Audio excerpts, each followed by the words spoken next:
Hello বন্ধুরা, দেখো দুপুরে একটা চিকেন রান্না হয়েছে। তো এই যে চিকেনের ভাত নিয়ে নিয়েছি, সাথে এখানে স্যালাড নিয়ে নিয়েছি কেটে, একটু শসা একটু টমেটো, আর এখানে দেখো অনেকগুলো মাংসের পিস দিয়েছে মা, এটা দিয়েই এখন দুপুরে খাবো। আর এখানে বাটিতে একটু গ্রেভি নিয়ে নিয়েছি, তো ঢেলে নিলাম। দেখি খেয়ে দেখি কেমন হয়েছে রান্নাটা। কাঁচা লঙ্কা দিয়ে পাতলা চিকেনের ঝোল, সুন্দর হয়েছে বন্ধুরা, দারুণ খেতে। চিকেনটা একটু খেয়ে দেখি কারণ সব দারুণ। এরকম মা বসে আছে, মা বসে আছে, মা দারুণ রান্না করেছে। আর ঝালটা কিন্তু খুবই কম, ঝাল আমরা কম খাই একটু। আলুগুলো দেখো একদম পুরো মোমের মতো বলে যাচ্ছে, কি সুন্দর খেতে হয়েছে চিকেনটা। এখন পাতলা চিকেন ঝোল হলে একটা ভাত এমনি চলে যায়। কাঁচা লঙ্কায় যে চিকেন ফ্রাইটা হয়েছে এত সুন্দর হয়েছে, দারুণ খেতে।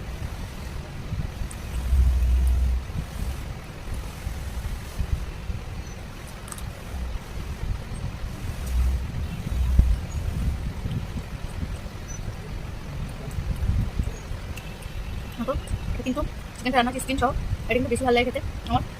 এই যে স্কিনটা থাকে এটাই কিন্তু বেশি টেস্টি আর চিকেনের সব থেকে বেশি টেস্টি লাগে স্কিনটা, এটা খেতে দারুণ লাগে।